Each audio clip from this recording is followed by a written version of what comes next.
नमस्कार. आज 6 जून 2023 वार आहे मंगळवार. लोकसत्ता आणि द हिंदू वृत्तपत्र विश्लेषणमध्ये आपलं स्वागत आहे. पहिली बातमी पहा. दिल्लीत ऐक्यासाठी खलबते. शहा शिंदे फडणवीस भेटीत समन्वयावर चर्चा. सर्व निवडणुका एकत्र लढण्याचा निर्धार.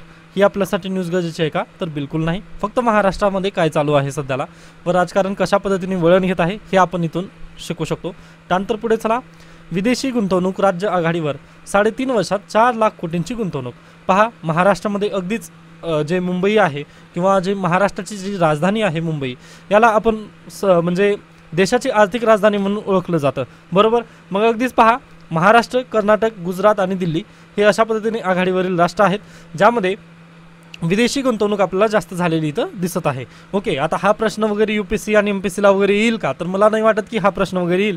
जरी आला तरी डोळे झापून आपण महाराष्ट्र इथं लिहू शकतो. व त्यानंतर आणखीन एक पहा, GSTमध्ये कधीही GST संकलनामध्ये पण महाराष्ट्र अगदी पुढे असतो. ओके, या 2 न्यूज तुम्ही अगदी लक्षात ठेवू शकता. त्यानंतर कुस्तीगीरांकडून अफवांचे खंडन. अगदीच ही पण आपल्यासाठी गरजेची न्यूज आहे का? तर बिलकुल नाही. म्हणजे चालू द्यात, पुढे चला, हे स्किप करू शकता. त्यानंतर IIT मुंबईला 4थे स्थान. केंद्रीय शिक्षण विभागाकडून राष्ट्रीय संस्थात्मक क्रमवारी जाहीर झालेली आहे. आता यामध्ये इथं विद्यापीठे आणि महाविद्यालय वगैरे दिलेले आहेत. जर एखाद्या वेळेस एखाद्या विद्यार्थ्याला वगैरे जर तिथे ॲडमिशन वगैरे घ्यायचं असेल, तशा पद्धतीने त्यांचा विचार चालू असेल तर ते नक्की पाहू शकता. आता अगदीच त्यामध्ये जर लॉचं वगैरे जर पाहिलं तर अगदीच नॅशनल लॉ युनिव्हर्सिटी जी आहे ते बेंगळुरूची, ती प्रथम आलेली आहे लॉ या क्षेत्रामध्ये. तसंच वैद्यकीय क्षेत्रामध्ये एम्स दिल्ली वगैरे जी आहे ती तर सर्व दिलेलं आहे. तुम्ही ते वाचून घेऊ शकता. माझ्यासाठी म्हणजे UPSC आणि MPSCसाठी वगैरे ते काही गरजेचं नाही, त्यामुळे मी त्याला स्किप करतोय. पहा, त्यानंतर इकडे या. मोसमी पाऊस लांबणीवर. याच्यापूर्वी पण मी म्हणत होतो, परंतु लोकसत्ताच प्रश्नचिन्ह वगैरे घेऊन आलेलं होतं, तर त्यामुळे आपण याला वाचण्यात वगैरे बसायचं आहे का? तर बिलकुल बसू नका. पुढे चला. पहा, अल निनो, ला निना वगैरे जे इफेक्ट वगैरे ते आपल्याला शिकायचे असतात. बाकी हे जे मोसमी पाऊस किंवा क्लायमेट चेंज वगैरे आहे, यामुळे हे सर्व होत आहे, हे पण आपण मान्य वगैरे कुठंतरी करून चालायला हवं. आजच्या द हिंदूमध्ये एन्व्हायरमेंट डे बद्दलची एक पिक्चर आलेली आहे, ती पण आपण पाहणारच आहोत. परंतु पहा, एन्व्हायरमेंटसाठी आपण फक्त एक विषय म्हणून न शिकता त्याला आपल्याला खरंच त्याची म्हणजे त्याची निगा राखणं वगैरे ही गरज आहे, हे आपण शिकलं किंवा एक सस्टेनेबल डेव्हलपमेंट गोल जे ठेवलेलं आहे आपण ते मान्य करायला हवं. तेव्हाच आपण एन्व्हायरमेंटचा विकास वगैरे करू शकतो किंवा एन्व्हायरमेंटचा ऱ्हास होण्यापासून आपण त्याला वाचवू शकतो. जर आपण फक्त त्याला 10वीपर्यंत किंवा BAला पण आता ते मॅन्डेटरी वगैरे करण्यात आलेलं आहे. आय थिंक 3ऱ्या-4थ्या सेममध्ये वगैरे तुम्हाला काय एक एन्व्हायरमेंटचा पेपर वगैरे कंपल्सरी करण्यात आलेला आहे, बरोबर. मग पहा, फक्त तेवढ्या पुरतं जर आपण एन्व्हायरमेंटचं जर शिक्षण वगैरे घेत असेल तर ते अगदी चुकीचं आहे. कारण पहा, आपण जे आपलं एज्युकेशन आहे ते आपण काय फक्त मार्क बेस्ड वगैरे मोजतो. म्हणजे जर मला 90% पडले तर मी अगदी हुशार आहे असं आपण तिथं कन्सिडर करतो, परंतु त्यामध्ये सोशल सायन्सेसचं वगैरे काहीच इफेक्ट वगैरे नसतं. अगदी तशा पद्धतीने एन्व्हायरमेंटचं आपण त्याला हेच ठेवलेलं नाही आहे, म्हणजे व्हॅल्यूज काही ठेवलं नाही एन्व्हायरमेंट विषयाची. परंतु खरं जर पाहिलं तर राज्यसेवेमध्ये पण आता म्हणजे जी 4 तारखेला जी राज्यसेवा झाली त्यामध्ये पण एन्व्हायरमेंटचे बऱ्यापैकी प्रश्न आलेले होते. ज्या पद्धतीने जर पाहिलं आपण COP15 बद्दल वगैरे एक प्रश्न आलेला होता, जे विद्यार्थी रेग्युलर वगैरे त्यांना तो समजून आलेला असेल. आता पहा, COP27 पण मी म्हटलेलं होतं व COP15 पण म्हटलेलं होतं. COP15 कशा संबंधी आहे तर बायोडायव्हर्सिटी संबंधी होतं व COP27 कशा संबंधी आहे तर ते आहे अगदीच एन्व्हायरमेंट चेंज किंवा क्लायमेट चेंज संबंधी COP27 होतं. ओके, आता COP28 कुठं भरणार आहे ते याच्यापूर्वी मी सांगितलेलं आहे, ते पण तुम्ही अगदी पाहून घेऊ शकता. म्हणजे एन्व्हायरमेंटकडे MPSC पण जात आहे, हे मला अगदी पाहून चांगलं वाटलं. म्हणजे अगदी मी तसं क्लेम वगैरे करत नाही, परंतु जर डेली तुम्ही करंट अफेअर्स किंवा जे आपले व्हिडिओ वगैरे पाहिलात व त्याचं थोडंसं पण मी त्याला तुम्हाला लक्ष वगैरे घ्यायला जर सांगितलं असेल तर तुम्हाला ते प्रश्न येऊ शकत असते. जसं की ऑपरेशन दोस्त वगैरे होतं, म्हणजे मी तुम्हाला लिहून देत नाही किंवा तशा पद्धतीने नोट्स काढायला सांगत नाही, परंतु तुमच्या कानावरती तरी ते मी नक्की घातलेलं होतं. ओके, कारण मी ते प्रश्न वगैरे सोडवलेलं तर अगदी तुम्हाला पण आले असतील असं मी कन्सिडर करत आहे. ओके, त्यामुळे पहा, 4 जूनचा आपला वृत्तपत्र विश्लेषणचा व्हिडिओ आलेला नव्हता. त्यानंतर 5 जूनला अगदीच तुम्हाला माहिती आहे 4 जूनला काय झालेलं होतं तर अगदी वादळ वगैरे सुटलेलं होतं. त्या वादळामध्ये इंटरनेट डाऊन झालं व त्यामुळे मी 5 जूनचा व्हिडिओ वगैरे तुमच्यासमोर आणू शकलेला नाही आहे. Sorry for that. परंतु मी लगेच म्हणजे लगेच ट्रॅकवरती वगैरे आलेला आहे. काळजी करू नका. याच्यापूर्वी पण मी सांगितलेलं होतं, मी कुठेही जात नाही, मी परत एकदा ट्रॅकवरती नक्की येण्याचा प्रयत्न करत असतो. आता हे झालं मोसमी पाऊस लांबणीवर वगैरे, गरजेचं नाही आपल्यासाठी. स्किप करा, पुढे चला. येथे अन्य न्यूज दिसतच नाहीत कामाच्या. पहा, त्यानंतर राज्यामध्ये न्यूज पहा, येथे पण अगदीच राजकारणच भरभरून आलेलं आहे. ओके, त्यानंतर अपघातग्रस्त मार्गावरील रेल्वे वाहतूक सुरळीत करण्यात आलेली आहे. चांगली बाब आहे, परंतु म्हणजे अगदीच खूप मोठा ॲक्सिडेंट वगैरे तो झालेला होता. त्यानंतर आपली धर्मशाही म्हणजे अगदीच उद्गारवाचक चिन्ह वगैरे आहे व लेख लिहिलेला आहेत राम माधव यांनी. परंतु हा लेख आपल्यासाठी तेवढासा मला गरजेचा वगैरे वाटला नाही. परंतु यामधील 2 पॉईंट आहेत जे की UPSC पर्स्पेक्टिव्ह आणि MPSC साठी पण अगदी गरजेचे ठरू शकतात. तर पहा, आपली जी जुनी संसद भवन होती ना, ती कधी बांधली होती तर 1927 मध्ये. कोणी बांधली होती पहा, तर ब्रिटिश आर्किटेक्ट एडविन लुटियन्स आणि हर्बर्ट बेकर यांनी 1927 मध्ये ती आपली जी जुनी संसद आहे ती बांधली होती. व पहा, MPSC पण UPSCच्या ट्रॅकवर वगैरे जात आहे असं आपल्याला पाहता येतं. कारण कंबाईन परीक्षेला प्रश्न केव्हा आला होता, 2020चा प्रश्न वगैरे दिलेला होता. ओके, तशा पद्धतीने एकदा तुमच्या म्हणजे तुम्ही त्या गोष्टीपासून वगैरे दूर गेलात ना, तेव्हा UPSC पण प्रश्न विचारते. त्यामुळे जुन्या संसदेवर प्रश्न नक्की विचारला जाऊ शकतो. म्हणजे काही सांगता येत नाही, काहीच प्रेडिक्ट वगैरे करता येत नाही. ह्यावेळेस UPSCनं ज्या पद्धतीने म्हणजे तशा पद्धतीने त्यांनी जो खेळा उभे केला, ओके, त्याबद्दल तर म्हणजे काहीच सांगता येत नाही. त्यामुळे प्लीज म्हणतोय, तर हे 2 नावं वगैरे लक्षात ठेवा. 1927ला संसद भवन वगैरे मांडलेलं होतं. त्यानंतर आणखीन एक UPSCला प्रश्न याच्या पूर्वी विचारून गेलेला होता की राष्ट्रपतींनी कोणत्या मंदिराचं वगैरे उद्घाटन वगैरे तशा पद्धतीने केलेलं होतं. तर 1951 मध्ये सोमनाथ मंदिराचं उद्घाटन कोणी केलं होतं, तर राजेंद्र प्रसाद राष्ट्रपती होते तत्कालीन, त्यांनी त्याचं उद्घाटन वगैरे केलेलं होतं. हे प्लीज तुम्ही लक्षात ठेवा. बाकी आता याच्या व्यतिरिक्त वगैरे मला नाही वाटत की हे विचारण्यात वगैरे येईल. त्यानंतर सेनगोलवर वगैरे आपण नक्कीच जे राजदंड आहे त्याबद्दल नक्कीच एक स्पेशल व्हिडिओ वगैरे नक्की करणार आहोत. ते चोला एम्पायर पासून वगैरे प्रेरित आहे, हे प्लीज लक्षात ठेवा. चोला एम्पायरचा इतिहास वगैरे तुम्हाला माहिती असणं गरजेचं आहे. UPSC साठी तरी किमान माहिती असणं गरजेचं आहे, कारण MPSC मध्ये तेवढे प्रश्न नसतात. म्हणजे त्या पद्धतीने एन्शंट हिस्ट्री वगैरे तिथं विचारत नाही, परंतु UPSCला हा प्रश्न नक्की पडू शकेल. ओके, त्यानंतर पुढे या प्रश्न प्राधान्याचा आहे. आता अगदीच जर खऱ्या अर्थाने पाहिलं तर बालासोरमधील जे रेल्वेचं ॲक्सिडेंट वगैरे झालं ते अगदीच खूप दुर्दैवी वगैरे होतं किंवा अगदीच भयावह ते ॲक्सिडेंट वगैरे होतं. त्यानिमित्ताने हा लेख आलेला आहे व त्या लेखला मी थोडंसं प्राधान्य देण्याचा प्रयत्न करत आहे. तर पहा, आपल्या सर्वांना माहिती आहे सध्याला जे म्हणजे सध्याला आपले जे पंतप्रधान आहेत नरेंद्र मोदी यांनी पण अगदीच काही म्हणजे अगदीच या आठवड्यामध्येच काय झालं, एक उद्घाटन वगैरे झालं जे की मुंबई म्हणजे कोकण रेल्वेसाठी वगैरे एक वंदे भारत एक्सप्रेस वगैरे देण्यात आली. बरोबर, मग पहा, सध्याला आपण 75 वंदे भारत एक्सप्रेस वगैरे आणणार आहोत. व खऱ्या अर्थाने जर पाहिलं तर आपल्यापैकी किती जण खऱ्या अर्थाने जर वंदे भारत एक्सप्रेसचा प्रवास वगैरे ते केलेला आहेत. आता ग्रामीण भागातील विद्यार्थी आहेत, म्हणजे माझं जे ऑडियन्स आहे आपल्या व्हिडिओचं ते अगदीच ग्रामीण भागातील विद्यार्थी आहेत. बरोबर, मग पहा, ग्रामीण भागातील विद्यार्थी त्यापैकी किती जणांनी हे जे वंदे भारत एक्सप्रेस वगैरे दिलेले आहेत त्यापैकी कितीचं त्यांनी उपभोग वगैरे घेतलेला आहे. अगदी नगण्य असतील, म्हणजे आकडेवारी म्हणजे आपल्या बोटावर मोजण्या इतकी ती आकडेवारी वगैरे असते. तिने वंदे भारत एक्सप्रेसची वगैरे आपल्याला गरज पडली नाही किंवा आपल्या ग्रामीण भागात वगैरे ती ट्रेन सध्याला चालू झाली नाही. हे आपण काहीतरी तिथं म्हणजे आपल्यावरती दोष वगैरे मानून आपण तिथं तो मुद्दा तिथं स्किप करूयात. ओके, व आपण वंदे भारत एक्सप्रेस जी आहे ती अगदी खूप चांगलं काम वगैरे करत आहे किंवा स्वातंत्र्याच्या आपण अमृतकालमध्ये आहोत सध्याला. ओके, 75व्या वर्षात आहोत, म्हणजे आपण अमृतकालमध्ये वगैरे आहोत. त्यामुळे वंदे भारत एक्सप्रेस येणं ही अगदी कामाचं आहे असं आपण इथं कन्सिडर करूयात. ओके, आपला मुद्दा जो होता तो बाजूला ठेवूयात आपण, परंतु वंदे भारत एक्सप्रेस आपल्या राष्ट्राला खरंच गरजेची आहे असं आपण तिथं कन्सिडर करूयात. ओके, तुम्ही ते कन्सिडर केलात. मग याच्यापूर्वी पहा, मी जे हे आहे आपलं म्हणजे म्हैसूर ते बेंगलोर या ट्रेनचं एकदा म्हणजे म्हैसूर ते बेंगलुरू या वंदे भारत एक्सप्रेसचं आपण काय केलं होतं, एकदा ॲनालिसिस केलं होतं किंवा त्याची केस स्टडी आपण पाहिलेली होती. बरोबर, मग पहा, आता सध्याला जे दोन्ही ट्रेन चालू आहेत, आता सध्याला एक वंदे भारत पण चालू आहे व एकीकडे दुसरी ट्रेन कोणती, आपली साधी ट्रेन आहे. बरोबर, मग पहा, साध्या ट्रेनचं आणि वंदे भारत एक्सप्रेसमध्ये फक्त 10 मिनिटाचा अंतराचा हे आहे, फरक कितीचा आहे, फक्त 10 मिनिटाचा आहे.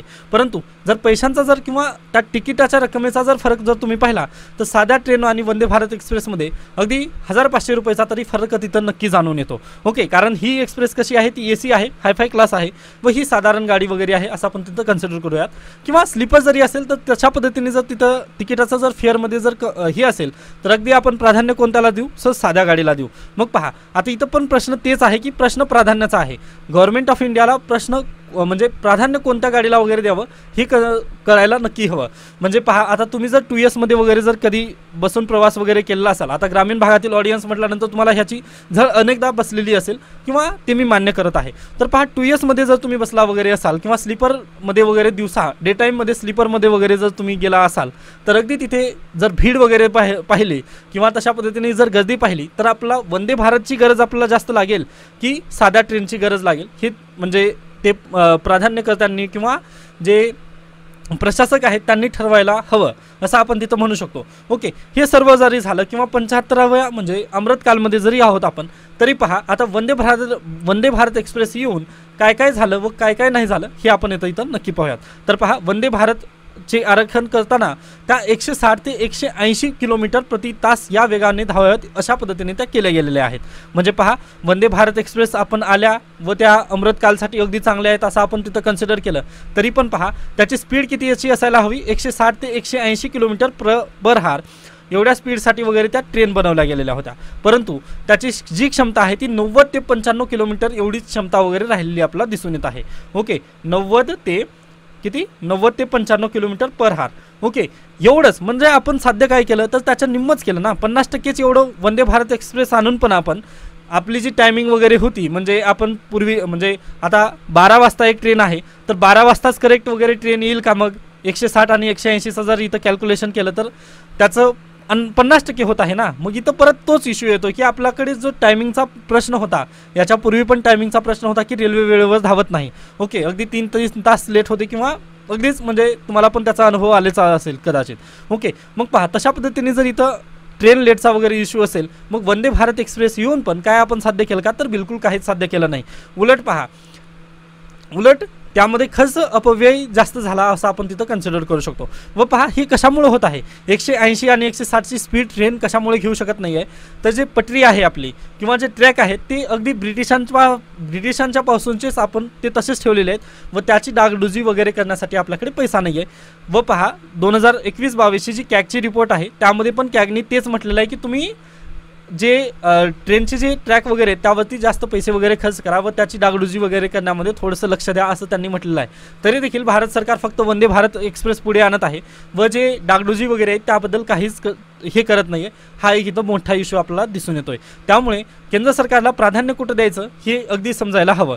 त्यानंतर पहा, आता म्हणजे आय थिंक 4 तारखेच्या 3 जूनच्या व्हिडिओमध्ये तुम्हाला एक प्रश्न विचारलेला होता जो की कवच सिस्टीमबद्दल होता व काही विद्यार्थ्यांनी त्याचं उत्तर पण दिलं. अगदी बेस्ट उत्तर वगैरे अगदी योग्य उत्तर त्यांनी दिलं, त्यांचं अभिनंदन. मग पहा, कवच जी सिस्टीम वगैरे आहे ती मनमोहन सिंग यांच्या सरकारच्या काळामध्ये वगैरे ती आलेली होती. म्हणजे मनमोहन सिंग सरकारचं म्हणजे आता 9 वर्षापूर्वी ती कवच सिस्टीम वगैरे आलेली होती असं आपण तिथं कन्सिडर नक्की करू शकतो. मग पहा, 9 वर्ष झाले ती कवच सिस्टीम वगैरे इनिशियल वगैरे झालेलं होतं.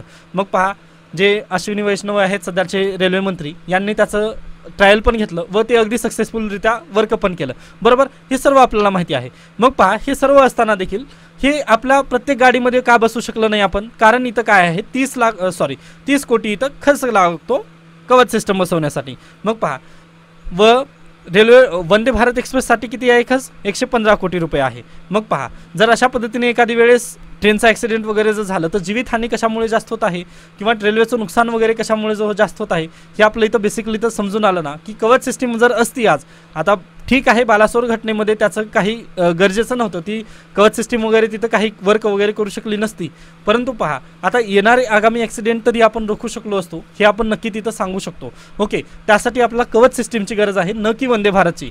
व याच्यापूर्वी पण मी सांगितलेलं व ज्या पद्धतीने आपण म्हणतोय की भारत हा मिडल क्लास फॅमिलीचा देश आहे. ओके, मिडल क्लास जास्त आहेत भारतामध्ये व त्यांना अगदीच परवडणारं नाही आहे ते, जे की हायफाय सिटिंग वगैरे जे असेल वंदे भारत एक्सप्रेस वगैरे ते परवडणारं नाही आहे. मग त्यासाठी पहा, जे अगदीच हायफाय पीपल आहेत किंवा जे VIP आहेत त्यांच्यासाठी एअर इंडिया वगैरे आहेत ना, म्हणजे एरोप्लेनची सुविधा वगैरे आहे त्यांच्यासाठी. मग त्यांच्या क्लाससाठी वगैरे जर आपण वंदे भारत आणत असू तर ते अगदी चुकीचं आहे. किंवा अमृतकालचा जर इश्यू घेऊन आपण नाही तिथं फक्त 75 रेल्वे वगैरे आपल्याला चालू करायचं म्हणून कुठं पण आपण जर चालू करत असतो तर ते अगदी चुकीचं आहे असं आपल्याला तिथं बेसिकली वाटतं. त्यासाठी पहा, साध्या ट्रेन जर त्यांनी आणखी चालू केल्या, त्यानंतर जे फ्रेट असतं म्हणजे जे मालगाड्या असतात ते जर चालू केल्या तर त्यातून उत्पन्न जास्त भेटेल रेल्वेला आपण, हे त्याबद्दल प्रशासनाला वगैरे किंवा गव्हर्नमेंट ऑफ इंडियाला त्याबद्दल नक्की विचार वगैरे करण्याची अगदी गरज आहे, असंच या लेखमध्ये वगैरे दिलेलं आहे. व पहा, आगामी ॲक्सिडेंट वगैरे रोखवले जाऊ शकतात जर आपण कवच सिस्टीम जी आहे ती इनिशियलाइज वगैरे जर केली तर. परंतु अद्याप जे सेंट्रल गव्हर्नमेंट आहे त्यांचं फक्त लक्ष आहे 75 रेल्वे कशा पद्धतीने आपण चालू करायचे यावर लक्ष आहे. त्यामुळे सध्याला तरी त्या कवचबद्दल वगैरे आपण काय निग्लेक्टच आहोत असं आपण इथं बेसिकली कन्सिडर करता येतं. त्यानंतर आणखीन एक प्रश्न म्हणजे यामधून येऊ शकतो की वंदे भारत एक्सप्रेस जी आहे ती पहिल्यांदा केव्हा चालू करण्यात आलेली होती. आता इथं दिलेला आहे प्रश्न, परंतु मी तुम्हाला कमेंट सेक्शनमध्ये उत्तर देण्यासाठी वगैरे सांगतोय, कारण MPSC तशा पद्धतीने प्रश्न सध्याला विचारत आहे. अगदी आगामी तलाठी भरतीमध्ये वगैरे हा प्रश्न नक्की येऊ शकेल. तर पहिली वंदे भारत एक्सप्रेस कुठून कुठं धावली किंवा पहिली म्हणजे केव्हा सुरुवात करण्यात आली हे प्लीज तुम्हाला सांगता यावं, त्यासाठी प्लीज तुम्ही कमेंट सेक्शनमध्ये एकदा सर्च करून मला सांगू शकता, किंवा हा जो लेख आहे हा लेख वाचल्यानंतर पण तुम्हाला त्याचं उत्तर नक्की मिळून जाईल. ओके, त्यानंतर आपण पुढे जाऊयात. हे आपल्यासाठी काही गरजेचं नाही, स्किप करा. त्यानंतर नव्या साठवण योजनेतून अन्न सुरक्षेकडे, आता इथं पण प्रश्नचिन्ह आहे परंतु ही योजना अगदी कामाची आहे त्यामुळे मी घेतोय.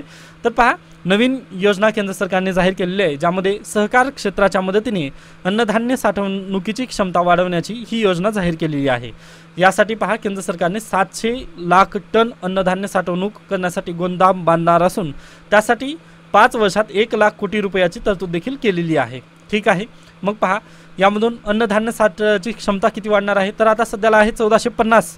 ओके, 1450 लाख टन एवढी क्षमता आपल्या भारतामध्ये आहे अन्नधान्य साठण्याची. ती आता 2150 लाख टनापर्यंत न्यायचं आहे आपल्याला. 2150 लाख टन एवढी आपण क्षमता वगैरे विकसित करणार आहोत. ही चांगली बाब आहे, त्यासाठी एवढा पैसा वगैरे त्यांनी खर्च करणार आहेत. मग पहा यातून काय काय होईल, तर अगदीच सहकार क्षेत्राची भूमिका वाढेल यामध्ये. ओके, मिनिस्ट्री ऑफ कॉर्पोरेट यामधून पण अगदीच त्यांचं पण लक्ष वगैरे आपल्याला निर्धारित करता येईल. त्यानंतर साठवणूक क्षमता वाढवली पाहिजे, कारण पहा FCI जे फूड कॉर्पोरेशन ऑफ इंडिया आहे यांनी जे आता अन्नधान्य वगैरे साठवलेले आहेत, म्हणजे पहा MSP जाहीर होते. MSP जाहीर झाल्यानंतर काय करतं केंद्र सरकार वगैरे, ते प्रोक्युअर करतं, म्हणजे अन्न विकत वगैरे घेतं, धान्य वगैरे विकत घेतं FCI. Okay, food corporation of India वगैरे ते काय करतं, धान्य विकत घेतं व ते साठवतं. परंतु आपल्याला आता सध्याला साठवण्याची क्षमता वगैरे तेवढी राहिली नाही आहे. त्यामुळे जे आपलं अन्न आहे ना ते जे धान्य आहेत आपले किंवा आपले जे गहू वगैरे आहे, गहू तांदूळ वगैरे ते सडत आहेत. ओके, सडत असल्यामुळे आपल्याला प्रॉब्लेम काय झाला, आता ठेवायचं कुठं हा मोठा तिथं प्रश्न निर्माण झालेला आहे. त्यासाठी आपल्याला अगदीच FCI द्वारा वगैरे हे जे साठवणूक आहे त्याची क्षमता वगैरे वाढवण्याचं गरजेचं आहे असं आपण इथं म्हणू शकतो. ओके, यासोबतच पहा शेतकऱ्यांना पण याची मदत होईल. आता झालेलं काय पहा, आता आपल्याकडे कांदा ठेवायला वगैरे तशा पद्धतीने कोल्ड स्टोरेज नाही आहेत, किंवा टमाटे ठेवण्यासाठी पण तशा पद्धतीने आपल्याकडे कोल्ड स्टोरेज वगैरे नाहीत. म्हणजे काय, शेतकऱ्यांचा एक मोठा प्रॉब्लेम राहिलेली आहे की स्टोरेजची क्षमता वगैरे राहिली नाही आहे. मग पहा हे पण इथं जर हे जर झालं म्हणजे अन्न सुरक्षा नवी साठवण योजना वगैरे जर सक्सेसफुलरित्या जर पार पडली, किंवा आपण जर हे 2150 लाख टन साठवण्याची क्षमता वगैरे जर गाठली आपण, तर आपण काय अन्न स्टोरेज वगैरे तिथं करून ठेवू शकतो. यातून पहा शेतकऱ्यांना आणखीन एक फायदा होईल. आता पहा हा जर म्हणजे शेतकऱ्याचा हा माल आहे तो आणून ठेवेल गोदाममध्ये. ओके, गोदाममध्ये आणून ठेवल्यानंतर माल पहा इथे एक रिसिप्ट भेटेल शेतकऱ्याला, व ही रिसिप्ट तो बँकेत घेऊन गेल्यानंतर बँक लगेच त्याला कर्ज वगैरे देईल. अशा पद्धतीने ते काय होईल, देवाणघेवाण वगैरे तर करता येईल, म्हणजे तारण योजना वगैरे इथं लगेच कार्यरत वगैरे होऊ शकेल. परंतु सध्याला धान्य साठवणुकीची क्षमता नाही आहे, त्यामुळे हे सर्व काय आहे डबघाईला वगैरे आलेलं होतं. मग यासाठी शेतकऱ्याला पण मदत आहे, त्यानंतर फूड कॉर्पोरेशन ऑफ इंडियाला पण मदत आहे, त्यानंतर national food security act NSFA okay त्याला पण मदत आहे. म्हणजे अगदीच राशन सिस्टीममध्ये वगैरे आपला बदल करता येतील. या सर्व गोष्टीसाठी ही अगदी गरजेची आपल्याला भूमिका असलेली जी योजना आहे ती आपल्याला पाहता येते. ओके, मग आता पहा यामध्ये कोणत्या कोणत्या मिनिस्ट्री इन्व्हॉल्व आहेत, तर हा प्रश्न UPSCला नक्की विचारला जाऊ शकेल. तर पहा अन्नधान्य साठवणूक योजनेची अंमलबजावणी करण्यासाठी केंद्र सरकारने आंतर मंत्रालयाची समिती स्थापन केली आहे. यामध्ये पहा कृषी या समितीत कृषी आणि शेतकरी कल्याण मंत्रालय, ग्राहक व्यवहार मंत्रालय, अन्न सार्वजनिक वितरण मंत्रालय आणि अन्न प्रक्रिया उद्योग मंत्रालयासह विविध मंत्रालयातील अधिकाऱ्यांचा समावेश देखील यामध्ये करण्यात आलेला आहे. ओके, म्हणजे ॲग्रिकल्चरशी जी निगडीत डिपार्टमेंट वगैरे किंवा मिनिस्ट्रीज आहेत ते सर्व यामध्ये इन्व्हॉल्व आहेत, हे तुम्ही लक्षात ठेवू शकता. ओके, त्यानंतर आपण पुढे जाऊयात. येथे अन्य न्यूज तर काही गरजेची दिसत नाही, त्यामुळे आपण लोकसत्ता वृत्तपत्र आजचं इथं थांबतं. त्यानंतर द हिंदू आजचं पहा. द हिंदूमध्ये पण तेच बातम्या वगैरे दिले आहेत, काही गरजेच्या वगैरे नाहीत. 2 एडिटोरियल आहेत ते आपण घेऊन आजचं द हिंदू पण थांबणार आहोत. ओके, तर पहा आता सध्याला जर पाहिलं तर कालचं जे बालासोरमधील जे ॲक्सिडेंट वगैरे झालेला होता त्यामध्ये झालेलं काय होतं पहा. ही पटरी होती, ही पटरी ट्रॅक सोडून दुसरीकडेच गेली. ओके, म्हणजे रेल्वे ट्रॅक सोडून, आता इथलं तर सिग्नल त्याला हिरवं दिलेलं होतं परंतु इकडे गेली रेल्वे व कोलिजन वगैरे झालं तिथं, म्हणजे धडक वगैरे बसली, हे आपण पाहिलं. ओके, मग या इश्यूमुळे काय झालं, हे जे कोणी पटरी वगैरे बदललेली होती, म्हणजे तुम्ही अगदी मूवीमध्ये वगैरे पाहिलं असाल, म्हणजे पूर्वीचे मूवी पहा त्यामध्ये पाय वगैरे फसतो पहा. ओके, म्हणजे ट्रॅक चेंज झाल्यानंतर ते पाय वगैरे फसतो पहा, तशा पद्धतीने इथं रेल्वेची सिच्युएशन झाली. मग हे ट्रॅक कोणी चेंज केलं नेमकं यासाठी पहा. आता केंद्र सरकारने वगैरे म्हणजे CBI चौकशी वगैरे ते करणार आहेत, ते आपल्यासाठी गरजेचं नाही, परंतु लगेच जे केंद्र सरकार आहे त्यांनी काय म्हणजे ॲक्शन वगैरे घेतले. तर आता पहा, त्यांनी जे हे जे ट्रॅक वगैरे चेंज करतात ते रिले रूम असते. ओके, रिले रूममधून वगैरे हे ट्रॅक चेंज केलं जातं, त्याला काय म्हणतात गुमटी असं त्या शब्द वगैरे दिलेला आहे. म्हणजे तुम्हाला पण माहिती असावं जनरल नॉलेज, त्यासाठी सांगतो मी. हे गुमटीमधून ते ट्रॅक वगैरे चेंज केलं जातं. मग पहा आता केंद्र सरकारने काय केलेलं आहे, तर जे रिले रूम आहे त्यामध्ये डबल सिग्नलिंग वगैरे चालू केलेलं आहे. म्हणजे एक चावी कुणाला जे सिग्नल मॅनेज वगैरे करणार आहेत त्यांच्यासाठी व एक स्टेशन मास्टरसाठी वगैरे त्यांना 2 चाव्या वगैरे प्रोव्हाइड करून देणार आहेत. व एकानेही जर दरवाजा वगैरे जर उघडला, त्या रूमचा जर दरवाजा उघडण्यात आला तर काय तिथं SMS अलर्ट वगैरे जारी करण्यात येणार आहे. म्हणजे अगदीच तुम्ही पण रेल्वे स्टेशनवर वगैरे गेल्यानंतर पहा ते अशा पद्धतीने एक मोठं टेबल वगैरे असतं, त्या टेबलवर सिग्नल वगैरे दाखवलेले असतात पहा, लाईट वगैरे असतात, ते तशा पद्धतीने रिले रूम असते. तर त्या रिले रूमला आता काय SMS अलर्ट वगैरे तिथं करण्यात येणार आहे व हे अगदीच चांगली गोष्ट आहे असं आपण तिथं कन्सिडर करू शकतो. त्यानंतर पुढे चला, हे आपल्यासाठी काहीच गरजेचं नाही पहा. त्यानंतर डायरेक्टली आपण एडिटोरियल वाचूयात. आता पहा, एडिटोरियलमध्ये पण काही म्हणजे डायरेक्टली एक हे समजवण्याचा प्रयत्न करेन, कारण आज खूपच मोठं व्हिडिओ होत आहे असं मला वाटतं आहे, त्यामुळे मी थोडंसं याला कन्साइज करण्याचा प्रयत्न करेन. पहा, सध्याला जे रेसलर्स आहेत त्यांचं प्रोटेस्ट कशामुळे चालू आहे, तर जे ब्रिजभूषण सिंह आहेत त्यांना अटक करावी यासंबंधी ते प्रोटेस्ट चालू आहे. याच्यापूर्वी पहा त्यांनी प्रोटेस्ट कशामुळे केले, तर FIR साठी प्रोटेस्ट केले होते व सुप्रीम कोर्टाने आदेश दिल्यानंतर ती FIR पण रजिस्टर झाली. मग आता काय झालेलं आहे, तर ते अरेस्ट करण्यासाठी वगैरे ते प्रोटेस्ट चालू आहे. मग पहा, अरेस्ट संबंधी काय गाईडलाईन्स वगैरे आहेत आता इथं दिलेलं आहे. व पहा या केसमध्ये झालेलं काय, आता रेसलर्सच्या केसमध्ये झालेलं काय, 2 कायदे इथं लागू शकतात. एक आहे जे विशाखा गाईडलाईन्स, जे की वर्कवर म्हणजे कामाच्या ठिकाणी जर सेक्शुअल हॅरासमेंट वगैरे जर होत असेल महिलांची तर त्या संदर्भाची एक गाईडलाईन इथं जारी होते. व त्यानंतर दुसरं आहे पॉक्सको कायदा. ओके, या दोन्ही इथं तरतुदी वगैरे लागू होतात. मग पहा, या दोन्ही तरतुदीमध्ये अशा पद्धतीने देण्यात आलेलं आहे की जर अटक केव्हा होईल, तर अटक केव्हा होईल एखाद्या व्यक्तीला जर वाटलं पोलिसांना की हा व्यक्ती बाहेर राहून वगैरे जर टेम्परिंग करेल, म्हणजे प्रूफची वगैरे खिलवाड वगैरे करेल, तेव्हा डायरेक्टली अटक वगैरे करता येईल असं त्यांनी सांगितलेलं आहे. त्यामुळे ब्रिजभूषण सिंह यांना अटक अद्याप झालेली नाही असं लेखकाचं म्हणणं आहे. ते ठीक आहे, आपण ते मान्य करूयात.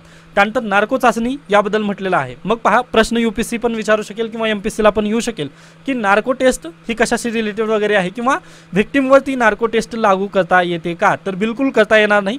हे 2010चं जजमेंट आहे कर्नाटक हायकोर्टाचं पहा, तर सॉरी सुप्रीम कोर्टाचं जजमेंट आहे. Selvi versus state of Karnataka 2010ची केस आहे. त्यामध्ये पहा, नार्को टेस्ट ही जे व्हिक्टिम आहे म्हणजे ज्याचं जो काय म्हणू शकतो आपण म्हणजे ज्याच्यावर अत्याचार वगैरे झालेला आहे त्याच्यावर नार्को चाचणी वगैरे करण्यास बंधनकारक आहे असं त्यांनी म्हटलेलं आहे. म्हणजे त्याच्यावर बंधन आहेत, जो की फक्त जो हे आहे म्हणजे क्रिमिनल आहे त्याच्यावरती ती नार्को चाचणी वगैरे होऊ शकते. म्हणजे पहा, आता रेसलर्सवरती नार्को चाचणी करता येईल का, तर बिलकुल करता येणार नाही कायद्याने, परंतु ब्रिजभूषण शरण सिंह त्याच्यावरती नार्को चाचणी वगैरे केली जाऊ शकते, हे आपण ह्या केसमधून वगैरे शिकू शकतो. त्यानंतर आणखीन एक बातमी आहे आय थिंक यामध्ये, ती आहे तर पहा, आता डिले जर झालं असेल तर ती डिले असेप्ट आहे का, तर बिलकुल असेप्ट आहे. याचं सुप्रीम कोर्टाने पण याच्यापूर्वी 2014च्या ललित कुमार जजमेंटमध्ये वगैरे त्यांनी म्हटलेलं आहे की जर डिले वगैरे जर झाले असेल व ते डिले सुप्रीम कोर्टाने किंवा जर सेशन कोर्टाने वगैरे जर ते मान्य केलं असेल तर ते असेप्टेबल असेल असं सुप्रीम कोर्टाचे निर्देश आहेत.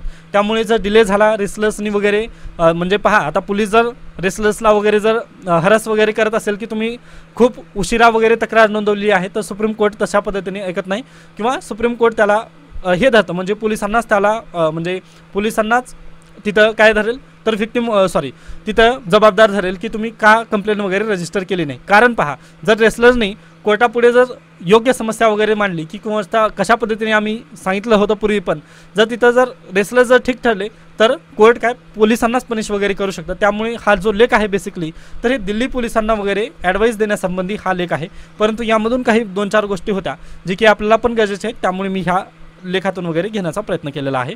ओके बाकीचे एडिटोरियल आपल्यासाठी गरजेचे नाहीत त्यामुळे स्किप करू शकता. त्यानंतर पहा आता इथं ट्रेनचे ॲक्सिडेंट आणि बळींची संख्या वगैरे दिलेली आहे.